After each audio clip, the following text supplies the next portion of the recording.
Yes Shekhar Reddy గారు ఏనుగుల గురించి ఆలోచిస్తే పీనుగులో మిగులుతాడు లాస్ట్.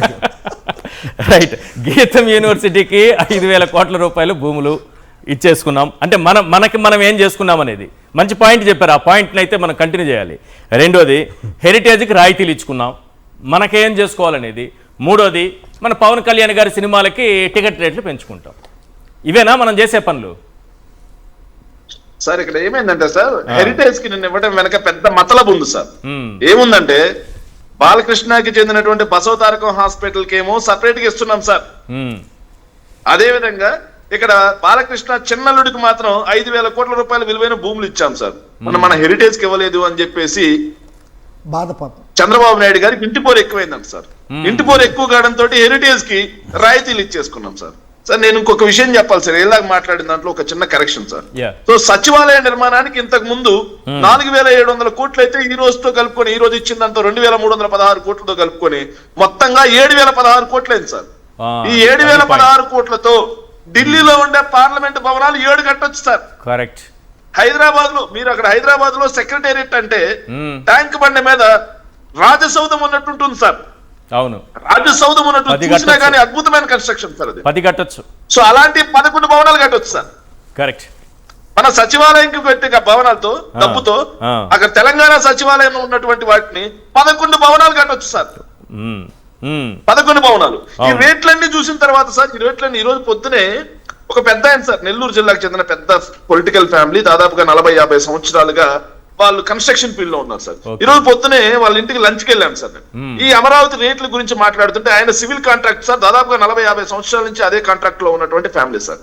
ఆయన మాట్లాడింది ఏంటంటే, ఆడి అమ్మ పడవ ఎట్లా వేసుకున్నాడు సార్, ఈ రేట్లు చెప్తున్నాడు. ఆడి అమ్మ పడవ ఏం రేట్ల పోయా 20 కోట్ల రూపాయలతో మేము ఈ రోజుకి కూడా national highway, green field highway వేస్తా ఉన్నాం. వీళ్ళు 64 కోట్లు 70 కోట్లతో ఏం కడతారు ఆయన? ఇది అడే అమ్మ మరి ఏం రేట్లు అయ్యా, ఇదేం దోపిడీ స్వామి ఇది. మా పిల్లోడు చూస్తే 5,000 కడతా ఉన్నాడు, 4,000 5,000కి మెన్సో లెక్కలు చూస్తే 7 చూస్తే 13,000 ఏందబ్బా ఇది అని చెప్పి ఆయన కూడా 3,000 వేసుకున్నారు సార్.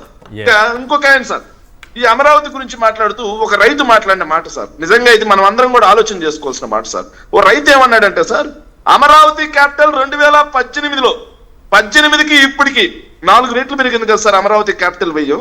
కానీ మా పొగాకు రైతు, టమోటా రైతు, మామిడి రైతు, మిర్చి రైతు గత 5 ఏళ్ల క్రితం ఉన్న రేటు కంటే కూడా ఇప్పుడు తగ్గిపోతున్నాయి కదా సార్. మరి అమరావతి నిర్మాణం ఎక్కడ పెరుగుతున్నాయి, మా రైతుల యొక్క మద్దతు ధరలు మాత్రం అప్పటికైనా తగ్గిపోతున్నాయి అంటున్నారు సార్.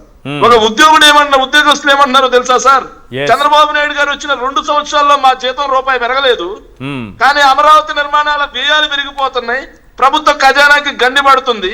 ఇక్కడ ఉన్నటువంటి వీళ్ళు ఎవరైతే ఉన్నారో ఈ అమరావతి పేరుతో పందికొట్టుకుల్లా దోచుకుని వాళ్ళ జోబులు నించుకుంటున్నారు. ఇదే కదా జగన్మోహన్ రెడ్డి గారు చెప్పినటువంటి దోచుకో దాచుకో తినుకో అనే, పంచుకో తినుకో అనేది ఇదే కదా అని మాట్లాడుతున్నారు సార్.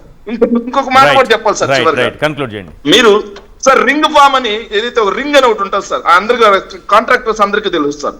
వాళ్ళు రింగ్ ఫామ్ చేస్తారు సార్, వాళ్ళే ముందే మాట్లాడుకుని ఇది నేను కాంట్రాక్ట్ వేస్తున్నా, నువ్వింత రేటుకి నేను ఇంత రేటుకి వేస్తా, మీ అందరికి తలా కొంత కమిషన్ ఇస్తాను, ఒక రింగ్ ఫామ్ చేస్తారు సార్. చంద్రబాబు నాయుడు గారు ఎప్పుడు అధికారంలోకి వచ్చినా ఈ రింగ్ అనేది ఫామ్ అవుతుంది సార్, కాంట్రాక్టర్ల రింగ్ ఫామ్ అయ్యి. సో నీకి బిల్డింగ్ అని చెప్పేసి చంద్రబాబు అనునీయులందరూ కూడా ఒక రింగ్ లాగా దోచుకోవడం మొదలెట్టారు సార్. రైట్, దీన్ని కూడా గమనించాలి సార్. ఇక్కడ మీరు ఒకటి గమనించండి సార్, చంద్రబాబు నాయుడు గారు ముందు ఒక మాట చెప్తారు, దానికి విరుద్ధంగా చేస్తారు. నేను ఎప్పుడు ఇన్నాళ్ళు నా రాజకీయ ప్రస్థానంలో హెరిటేజ్కి నేను ఎప్పుడు బిజినెస్ ఫ్రంట్లో పెట్టలేదు అని మనం ఎరుబాగులలో నమ్మేమంటే, కలెక్టర్లకు డైరెక్ట్గా పాలు పెరుగు అక్కడే కొనండి అని చెప్తాడు, మజ్జిగ ప్యాకెట్లు అక్కడి నుంచే పంచమని చెప్తారు వాళ్ళ కార్యక్రమాలకి.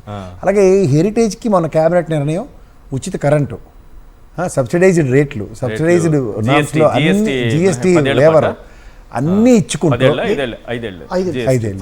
5 ఇవన్నీ ఇస్తూ ఈడ్చి కొడితే 35 మంది ఎంప్లాయ్మెంట్, కొత్త మిషనరీకి 35 మందికి ఉద్యోగం. ఇంత తాపత్రయం దేనికంటే కొత్త మిషనరీలు కొనుక్కుని అప్గ్రేడ్ అవ్వడానికి. అంటే ఇప్పుడున్న మిషన్లతో నెయ్యి కలిసి దొరికిపోతున్నాం కదా, దొరకకుండా ఉండే మిషన్లు కావాలని. సో ఇక్కడ మీరు ఎప్పుడైనా ఆయన చెప్పిన దానికి వైవిధ్యభరితంగా జరుగుతుంది అన్నదానికి స్పాన్ ఆఫ్ నో టైం. అలా మీకు అలా జులై సినిమాలో చూడండి, బ్రహ్మానందం గడి దొంగతనం చేయడం వృత్తి, కానీ నిమిషంలో దొరికిపోవడం ప్రవృత్తి. అలాగే మీరు చెప్పిన పాయింట్ గీతం ఏదో చెప్పారు కదా 5,000 కోట్ల భూమి అంటే వాళ్ళకి 5,000 కోట్ల భూములు హెరిటేజ్కి ఏమో రాయితీలు సార్ చెప్పినట్టు మన పవన్ కళ్యాణ్ గారికి కూడా వాళ్ళ సినిమా టికెట్ల ధరలు పెంచుకోవడానికి అవకాశం ఇచ్చారు కదా ఖచ్చితంగా. అంటే బ్యాలెన్స్ అందరూ సమానంగా ఉన్నారు కదా అందరూ సార్ అందరూ దాన్ని అప్రిషియేట్ చేయాల్సిన విషయం ఖచ్చితంగా అప్రిషియేట్ చేయాలి సార్. ఇప్పుడు ఏ ఒక్కరికి ఇప్పుడు పవన్ కళ్యాణ్ గారు ఖచ్చితంగా Just like ఇంద్రసీమలో బ్రహ్మానందం ఇది నీకు ఇది నాకు ఇప్పుడు మామూలుగా విక్రమార్కుడు సినిమాలో సార్ పవన్ కళ్యాణ్ పరిస్థితి చూడండి సార్. ఎట్లుంటుందంటే ఈ పంపకాల్లో విక్రమార్కుడు సినిమా చూశారు, బ్రహ్మానందం మన ఈయన హీరో పంచుకుంటారు కదా, మొత్తం వర్క్ మనం ఇద్దరం చేసాము, సగం నువ్వు సగం గుండు నేను సగం గుండు కొట్టాను నాకు సగం, ఆ తర్వాత దాంట్లో పెరుక్కుంటూ ఉంటాడు. ఆ విధంగా మీరు ఇప్పుడు చూశారు సార్, మీరు పవన్ కళ్యాణ్ చంద్రబాబు నాయుడు వాళ్ళ కొడుకు ఇద్దరు మాత్రం దాచిపెట్టడానికి తెలియకుండా వెళ్ళిపోయారు సార్ ఫారిన్కి. అంటే డబ్బులు దాచిపెట్టడానికి ఈ భాగాల్లో ఎక్కువ పర్సంటేజ్ వాళ్ళకి వచ్చింది కాబట్టి వాళ్ళ బ్యాంక్ నిండిపోయింది కాబట్టి వెళ్ళిపోయారు సార్. ఇప్పుడు పవన్ కళ్యాణ్ ఇప్పుడు పోతారు సార్, ఎందుకంటే కొంచెం లేట్గా నిండిపోయింది. దగ్గరుండి చూస్తున్నట్టు చెప్పేసి అవును సార్, ఇప్పుడు పోతారు సార్ పవన్ కళ్యాణ్. కాబట్టి ఈ యొక్క సచివాలయం కన్స్ట్రక్షన్స్ లో కానీ ఇప్పుడు హైదరాబాద్ లో జరుగుతున్న సిచ్యుయేషన్ మీరు చూస్తున్నారు సార్. ఎక్కడ కానీ ఓఆర్ఆర్ కానీ RRR లో కానీ ఎక్కడ అక్విజిషన్స్ జరగలేదు. రోడ్ వేసేస్తే వాళ్ళు ఇల్లు కట్టుకుంటారు, అక్కడ ఉన్నటువంటి లోకల్స్. దాన్ని ఒక పద్ధతి ప్రకారం ఇల్లు కడితే సిటీ డెవలప్ అవుతుంది. అది వదిలేసి అక్విజిషన్ చేస్తాను నేను కడతానంటే అది పొరపాటు సార్. ఇది చంద్రబాబు నాయుడు గారి అవివేకం. ఇది ఖచ్చితంగా ప్రజలు బుద్ధి చెప్తారు.